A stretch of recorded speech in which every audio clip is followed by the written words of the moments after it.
Administration যে যুদ্ধে গিয়েছে কোনো ডেফিনিটিভ প্ল্যান নিয়ে যায়নি।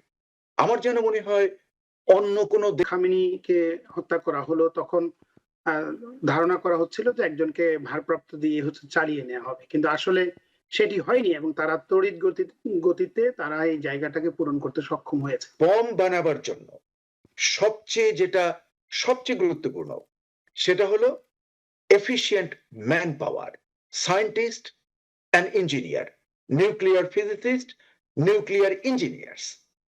সেদিক থেকে তো ইরানের যা আমাদের যে ধারণা হয়েছে অতীতের সমস্ত খবর থেকে, যে তাদের একটা সলিড ম্যান পাওয়ার রয়েছে। বিভিন্ন মহল থেকে যখন এই প্রশ্নগুলো করা হয়েছে, আমেরিকান অনেক জার্নালিস্ট প্রশ্ন করেছেন ইরানিয়ান গভর্নমেন্টের বিভিন্ন স্পোক্স পার্সনকে যে যুদ্ধ বন্ধ করার বিষয়ে বা আমেরিকার ইনভেশনের ব্যাপারে। আপনারা দেখছেন যে সেখানে অনেক কনফিডেন্টলি তারা বলেছেন আমরা ওয়েট করছি বা আমরা হচ্ছে যে যুদ্ধবিরতিতে যাওয়ার প্রশ্নই আসে না। যুদ্ধ যদি চলমান থাকে তাহলে প্রশ্নটি চলে আসবে এই যুদ্ধ থেকে আমরা কি অর্জন করতে চাই। যুদ্ধ যদি বন্ধ করতে হয় প্রশ্নটি চলে আসবে এই যুদ্ধ থেকে আমেরিকার কি অর্জন হয়েছে। যুদ্ধে যে কি অর্জন হয়েছে সেটা কিন্তু বোঝা কঠিন। কারণ আমাদের কিন্তু প্রতিদিন 1 বিলিয়নের বেশি টাকা খরচ হচ্ছে। শুধু তাই নয়, এটা হলো আমাদের নিজস্ব খরচ। কিন্তু আমরা তো অন্য আরো এক দেশের খরচটাকে বহন করছি। এ দুটো এড করলে পরে এই 11 দিনে যে প্রচুর অর্থ খরচ হয়েছে তার বিপরীতে আমরা কি লাভ করেছি। সেখানে প্রেসিডেন্ট বলেছেন, একবার আমি তার এটা শুনেছি খুব মানে করে উনি বলেছেন যে কমপ্লিট হয়েছে, ভিক্টরি হয়ে গেছে। হ্যাঁ, কিন্তু তারপরে আবার উনি কথা ঘুরিয়ে ফেলেছেন। তার অর্থ তার কথাটা কোনটা আমি বিশ্বাস করব আর কোনটা করব না, এটা একটা কঠিন বিষয়। যেমন উনি বলেছেন যে কমপ্লিট সারেন্ডার, মানে আত্মসমর্পণ করতে হবে। হ্যাঁ, আনকন্ডিশনাল সারেন্ডার, এটা উনি বলেছেন। কিন্তু আবার আজকে দেখলাম যে তার যে প্রেস সেক্রেটারি সে কথা ঘুরিয়ে দিয়েছে। কমপ্লিট মানে আনকন্ডিশনাল সারেন্ডার, যেটা বিশ্বের সবাই জানে যে what is called unconditional surrender, কিন্তু এর নাকি নতুন ডেফিনেশন আমাদের প্রেসিডেন্ট উনি ডিফাইন করবেন। কাজে ওনার ডেফিনেশনে আনকন্ডিশনাল সারেন্ডার এটা এখন আমরা জানি না। What does that unconditional surrender mean? কাজে সব দেখে মনে হচ্ছে যে আসলে অ্যাডমিনিস্ট্রেশন যে যুদ্ধে গিয়েছে কোনো ডেফিনিটিভ প্ল্যান নিয়ে যায়নি। আমার যেন মনে হয় অন্য কোনো দেশ কিংবা অন্য কারো স্বার্থে মানে অনেকটা হয়ে এই যুদ্ধে আমরা অংশগ্রহণ করছি। এটা কিন্তু বেশ কয়েকজন সেনেটর, কংগ্রেসম্যান ওই একই কথা বলেছেন। কাজী মানে it's very difficult to assess যে কি আমাদের অর্জন। যেমন ধরুন আমি যেটা লেটেস্ট যেটা আপনি দেখালেন, সেখানে হচ্ছে যে নিউক্লিয়ার বম বানাবার ক্যাপাসিটি যখন তাদের থাকবে না কিংবা খুবই সীমিত হবে, এবং উনি ওখানে একটা কন্ডিশন দিয়েছেন, কন্ডিশনাল, যে অনেক দিনের জন্য। হোয়াট ইজ অনেক দিন? 1 বছর, 6 মাস, 2 মাস, 5 বছর, 10 বছর, 20 বছর? সেটা কিন্তু উনি বলেননি। উনি বলছেন দীর্ঘকাল সময়ের মধ্যে তারা বম বানাতে পারবে না। কিন্তু এখানে আমরা একটা জিনিস ভুলে যাচ্ছি, যে বম বানাবার জন্য যেটা সবচেয়ে গুরুত্বপূর্ণ সেটা হলো efficient man power, scientist and engineer, nuclear physicist, nuclear engineers. সেদিক থেকে তো ইরানের যা আমাদের যে ধারণা হয়েছে অতীতের সমস্ত খবর থেকে, যে তাদের একটা সলিড ম্যান পাওয়ার রয়েছে, মানে খুবই অভিজ্ঞ ম্যান পাওয়ার। এবং আমরা জানি যে ইরান যদি শিক্ষা দীক্ষা আমরা কম্পেয়ার করি, তাহলে এটা কিন্তু মানে আজকের না, কালকের না, এটা প্রায় ৩,৫০০ বছর ধরে পৃথিবীর একটা অন্যতম উন্নত দেশ, লেখাপড়ায় সব দিক থেকে। কাজেই যেখানে এর অলরেডি ম্যান পাওয়ার যদি মনে হচ্ছে যে ডেভেলপ হয়ে গেছে, যখন আমাদের প্রেসিডেন্ট বলেন যে কয়েক সপ্তাহের মধ্যে তারা নিউক্লিয়ার বম বানাতে পারতো, ওই যে জুনের আক্রমণের আগে। হুম, হুম। তাই যদি মানে আমি এটাকে সত্য ভাববো এবং তাহলে যে এটা যদি তারা এরকম করতে পারে তার মানে তার সলিড ম্যান পাওয়ার আছে।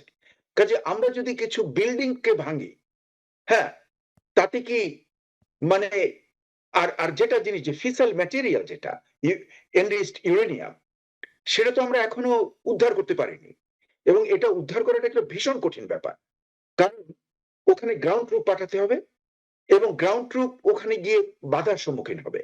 ওখানে ইরান চুপ করে বসে থাকবে না এবং ওটা যে এক জায়গাতেও নেই, হ্যাঁ, ওটা বিভিন্ন জায়গায় ছড়ানো আছে।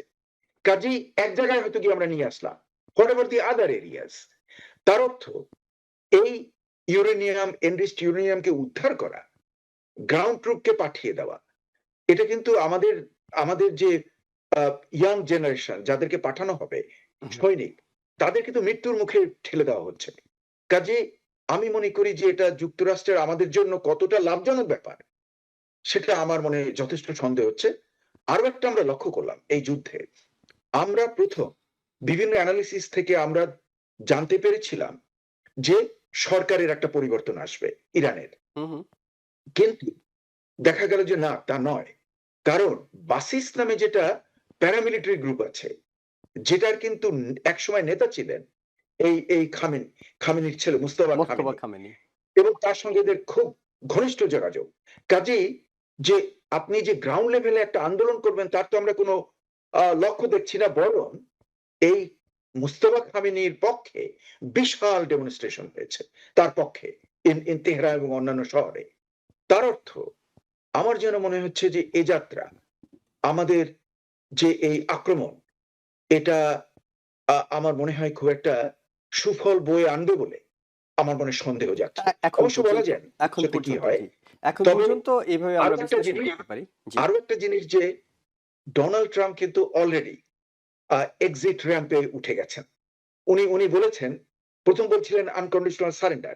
এখন তার প্রেস সেক্রেটারি বলেছে যে উনি ডিফাইন করবেন what is called unconditional surrender. এবং এইমাত্র যে আপনি ক্লিপ দেখালেন তাতে আমি কিন্তু তার লক্ষ্য দেখছি যে উনি অচিরেই যুদ্ধ বন্ধ করে দেবেন। উনি একটা ডেফিনেশন দেবেন যে না, এদের আমি এই ধ্বংস করছি, এই ধ্বংস করছি, এই ধ্বংস করেছি, তাদের আর কোনো শক্তি নেই, কাজে এটাই হলো আনকন্ডিশনাল সারেন্ডার। এটা কিন্তু পৃথিবীর ইতিহাসে কখনো এই ডেফিনেশন আমরা শুনি নাই, কোথাও শুনিনি। সেটাই হয়তো হতে যাচ্ছে মনে হচ্ছে। তবে যাই হোক না, মানে আমার দিক থেকে আমার যে মনোকামনা হুম। যে যুদ্ধ হলো ধ্বংসযজ্ঞ, যুদ্ধ হলো মৃত্যু। যুদ্ধ যত তাড়াতাড়ি শেষ করবে ডোনাল্ড ট্রাম্প, ওটা সবার জন্য মঙ্গল। এবং বিশেষ করে আমাদের যুক্তরাষ্ট্রের যে ইয়াং সৈন্য, তাদেরকে ব্যাটল ফিল্ডে পাঠিয়ে দিয়ে তাদের জীবন ক্ষয় হবে, কিন্তু লক্ষ্য অর্জন করা যাবে না। আবার কয়েক মাস পরে ইরান আবার ব্যাক টু দি অরিজিনাল। এটা তো আমাদের জন্য কোনো মঙ্গল বয়ে আনবে বলে আমার মনে হচ্ছে না। জি। আমি একটু ডক্টর মোহাম্মদ আলাউদ্দিন আপনার কাছে জানি যে অনেকগুলো পার্সপেক্টিভ আমাদের সামনে চলে এসেছে। একটা পার্সপেক্টিভ হতে পারে ইরানের সক্ষমতা, সামরিক সক্ষমতাকে ধ্বংস করে দেয়া। সেটি পারমাণবিক শক্তি হোক, মিসাইল হোক। অন্য একটি হলো রিজিম চেঞ্জ করে ফেলা। সেই জায়গা থেকে আমরা দেখছি ইরানের বেশ কিছু সক্ষমতায় ধ্বংস করা হচ্ছে। রেজিম চেঞ্জ মানে হলো শীর্ষ নেতাদেরকে বোমা দিয়ে তাদেরকে নিচ্ছিন্ন করে দেওয়া হয়েছে। কিন্তু মুস্তফা খামেনি দায়িত্ব নিয়েছেন। এই জায়গাটাতে president Donald Trump Mostafa Khamenei দায়িত্ব নেওয়ার আগে থেকে বলছিলেন, যখন থেকে আভাস পাওয়া যাচ্ছিল যে তিনি দায়িত্ব নিতে যাচ্ছেন, তখন থেকে বলছিলেন যে একটা বেড পারসন আসছেন, একজনের পরিবর্তে আরেকজন আসছেন এবং শেষ পর্যন্ত তিনি আনুষ্ঠানিকভাবে দায়িত্ব নিয়েছেন। ইরানের বিভিন্ন সংস্থাগুলো তার প্রতি আনুগত্য স্বীকার করেছে। মোস্তফা খামেনির বিষয়টা একটু আপনার কাছে জানি যে তার এই দায়িত্ব নেওয়াটা ইরানের জন্য, আমেরিকার জন্য যে একটা সেফ এক্সিট হতে পারতো যুদ্ধ থেকে বেরিয়ে আসা, সেটাকে কি জটিল করলো নাকি ইরানের জন্য এটি ঠিকই আছে? আবার জয়েল, প্রথমত হচ্ছে যে ইরানের আহ, আপনার হচ্ছে যে তাদের সর্বোচ্চ ধর্মীয় নেতার যে নির্বাচন আহ, যে প্রক্রিয়াটা, সেটি একটা সুনির্দিষ্ট প্রক্রিয়া রয়েছে। যখন কোনো তাদের ধর্মীয় নেতার পদ খালি হবে, কিভাবে তারা পূরণ করবেন সেটার একটা সুনির্দিষ্ট প্রক্রিয়া আছে। তা আমরা শুরুর দিকে যখন খামেনিকে হত্যা করা হলো, তখন আহ, ধারণা করা হচ্ছিল যে একজনকে ভারপ্রাপ্ত দিয়ে হচ্ছে চালিয়ে নেওয়া হবে, কিন্তু আসলে সেটি হয়নি এবং তারা তড়িৎ গতিতে তারা এই জায়গাটাকে পূরণ করতে সক্ষম হয়েছে। এখন আপনি যদি চিন্তা করেন যে আপনার আপনার ধর্মীয় নেতা, সর্বোচ্চ ধর্মীয় নেতা, তিনি প্রধানমন্ত্রী বা প্রেসিডেন্ট কেউ নন, কিন্তু তার যে স্পিরিচুয়াল কানেকশন আপনার হচ্ছে যে স্পেসিফিকলি আপনার ইরানি ইসলামিক গভর্নমেন্টের যে লয়াল সিটিজেন যারা, তাদের সাথে যে ইভেন দেয়ার আর ফোকস যারা ডিরেক্টলি একেবারে গভর্নমেন্টকে সাপোর্ট করে না, but still in terms of religious affiliation তারা হচ্ছে ধর্মীয় নেতাকে রেসপেক্ট করে। তো মুস্তফা যেটা কিছুক্ষণ আগে বললেন যে তাকে সিলেকশন করার পরে যেই ডেমনস্ট্রেশন হয়েছে, প্রথমত সিলেকশন করাটা একটা চ্যালেঞ্জ ছিল এই যুদ্ধরত অবস্থায়, সেটি তারা সফলভাবে তারা সম্পন্ন করেছেন।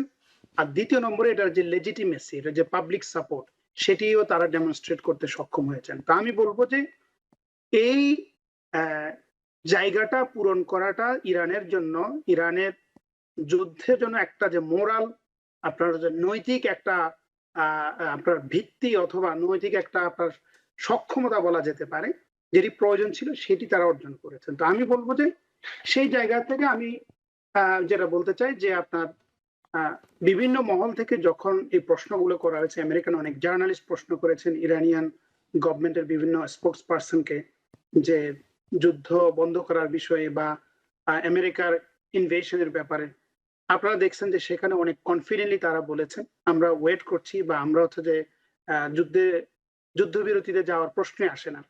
তা আপনি যদি ইরানের পজিশনটা যদি আপনি দেখেন, শুরু থেকে কিন্তু তার অবস্থানটা কিন্তু কনসিস্টেন্ট।